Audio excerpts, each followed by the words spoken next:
Australia series সবসময় আমাদের জন্য চ্যালেঞ্জ, আমরা খালি না, অন্যান্য টেস্ট প্লেয়িং যারা আছে সবার জন্য কিন্তু অস্ট্রেলিয়ার মাটিতে খেলা অবশ্যই চ্যালেঞ্জিং এবং অনেক টাফ টাইম যায়। তো সেই হিসাবে আমরা অনেক দিন পরে যাচ্ছি ওখানে খেলতে, আমাদের জন্য যথেষ্ট চ্যালেঞ্জ। এবং আমি মনে করি যে অনেকগুলো ইনজুরি কনসার্ন আছে টিমের মধ্যে, সব কিছু মিলে আমরা আমরা চাইবো যে আমরা ভালো ক্রিকেটটা খেলার জন্য। তারপরেও ওটার আগাম বলা মুশকিল যে কেমন করে, যেহেতু একটা প্রস্তুতি ম্যাচ আছে, ওখানে প্রস্তুতি নেওয়ার জন্য কিছু সময় আছে, প্র্যাকটিস সেশনগুলি আছে। তো আমি আশা করি যে এটা অবশ্যই চ্যালেঞ্জিং, তারপরে চাইবো যে আমরা একটা প্রতিটা দিন যাতে আমরা একটা ভালো ক্রিকেট খেলতে পারি। একটা সময় আপনারা ওখানে খেলেছিলেন, ওখানকার কন্ডিশন আপনারা ভালো জানা আছে, ওখানকার পেস বল অ্যাটাক বা উইকেটটা পেস বান্ধব হয়ে যায়, সেক্ষেত্রে আপনার ব্যাটারদের এখন আসলে কী করা উচিত? মানে দেখেন, এখন অস্ট্রেলিয়ার পেস বোলিং বলেন, স্পিন অ্যাটাক বলেন, সব কিছু বিশ্বসেরা। তো সেই হিসাবে আমাদের ব্যাটসম্যানদের যথেষ্ট দায়িত্ব নিয়ে খেলতে হবে।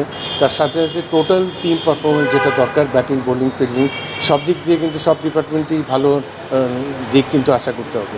তো খালি একটা দিক চিন্তা করলে হবে না। তো আমি মনে করি যে চ্যালেঞ্জ যেটা থাকবে, এই চ্যালেঞ্জের বাইরে আমাদেরকে চ্যালেঞ্জটা নিতে হবে এবং ভালো ক্রিকেটটা খেলার জন্য প্রস্তুতি নিয়ে যেতে হবে।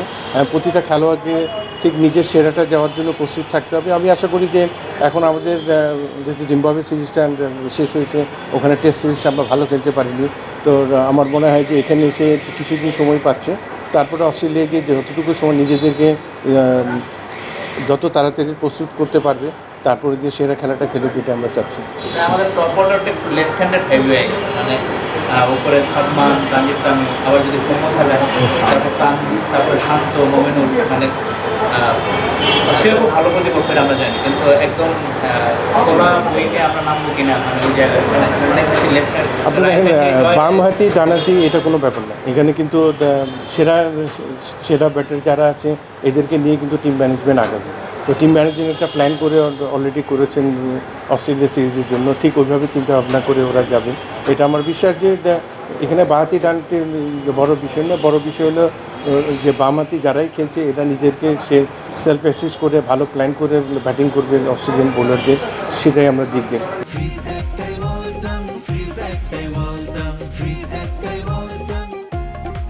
জাকের অনেকদিন লম্বা 6 মাস 7 মাস পর দলে ফিরেছিলেন, হয়তোবা তিনি এনসেরা ভালো করতে পারেন, কিন্তু তার কীভাবে তিনি দল থেকে বের হয়েছেন সেটাই ভালো ছিল, কম টাকার ভালো ছিল।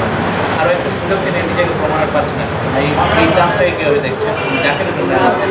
যে কোনো খেলোয়াড়ের জন্য যে কোনো সুযোগ কিন্তু একটা বিরাট ব্যাপার। এই প্ল্যাটফর্মে এসে কিন্তু নিজেকে এস্টাবলিশ করা ইজ ভেরি ইম্পর্টেন্ট, এবং ওই খেলোয়াড় সেভাবেই নিজেকে মেলে ধরবে আমি আশা করি, এবং দেশের জন্য সেরা খেলাটি খেলবে। ভাই, জিম্বাবুয়ের কাছে টেস্টে আমরা হেরে এসেছি, অস্ট্রেলিয়া আমরা খেলতে যাচ্ছি এক শান্ত, সম্ভবত শুধুমাত্র একটা তাসকিন ছাড়া আর কার খেলা অভিজ্ঞতা অস্ট্রেলিয়ার মাটিতে এই স্কোয়াডে। আমাদের প্রস্তুতি কিন্তু বেশি দেরি করে শুরু করলাম কিনা আমরা, মানে কিন্তু আমাদের একটা বাজে সময় গেছে জিম্বাবুয়েতে। কী মনে হয় আপনাদের প্রস্তুতি? জিম্বাবুয়ে সিরিজ তো মাত্র শেষ করে এসছে, তো সেই জায়গায় আপনার ঠিক এখন প্রস্তুতি শুরু হয়েছে, আবার অস্ট্রেলিয়াতে গিয়ে একটা প্র্যাকটিস ম্যাচও আছে, এখানে কিন্তু অনেক সময় আছে, টেস্ট ম্যাচটা কিন্তু অলমোস্ট 13 তারিখে। তো সেই হিসাবে আমি মনে করি যে প্রস্তুতি যতটুকু সময় আছে, প্রচুর সময় আছে একটা দল তৈরি হওয়ার জন্য। তো টিম ম্যানেজমেন্ট ওইভাবে প্ল্যান করে আগাচ্ছে, আশা করি পুরোপুরি প্রস্তুতি নিয়ে টেস্ট ম্যাচের জন্য তৈরি হবে। আরেকটা প্রশ্ন আপনি নিজেও একটু বলি, তার যে ওয়ার্কলোড ম্যানেজমেন্ট ব্যাপারটা, আর টেস্টে হয়তো তাকে আমরা খেলাতেই পারি, টিমগুলো আসলে যে কোনো টেস্ট ম্যাচ খেলে, বাট ওয়ান ডে টি-20 কি আসলে নাহিদকে আমাদের প্রয়োজন ছিল? আপনি দেখেন, যে কোনো খেলোয়াড়ের সেরা সময়ে কিন্তু সেরা পারফরমেন্সে সবাই আশা করে, এবং ওকে সবসময় যখন ফিট থাকে তখন চিন্তাভাবনা করে যে প্রত্যেকটা ফর্মেটেই খেলাবে। তো ওটা সে তো এক ফর্মেটের প্লেয়ার, সে 3 ফর্মেটের প্লেয়ার। তো সেই হিসাবে ফিটনেসের ইনজুরির যে কোনো খেলোয়াড়ের হতে পারে, যে কোনো প্র্যাকটিসে হতে পারে, এখন ম্যাচে হচ্ছে, এমনিও হতে পারে।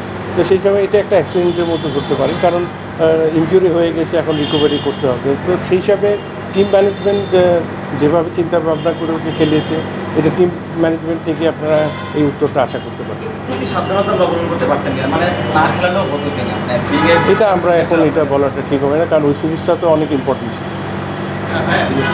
বিশ্ববাসী বলেছে যে নাহিদ রানা বোলিং অস্ট্রেলিয়া দেখতে চেয়েছিল, কিন্তু দেখতে পারেনি। নাহিদ রানা না থাকলে আমাদের জন্য কতটা বড় হবে? অবশ্যই মিস করবো, কারণ আমাদের এই দ্রুতগতির বোলার, এই সাবকন্টিনেন্টে এত জোরে বোলার নেই।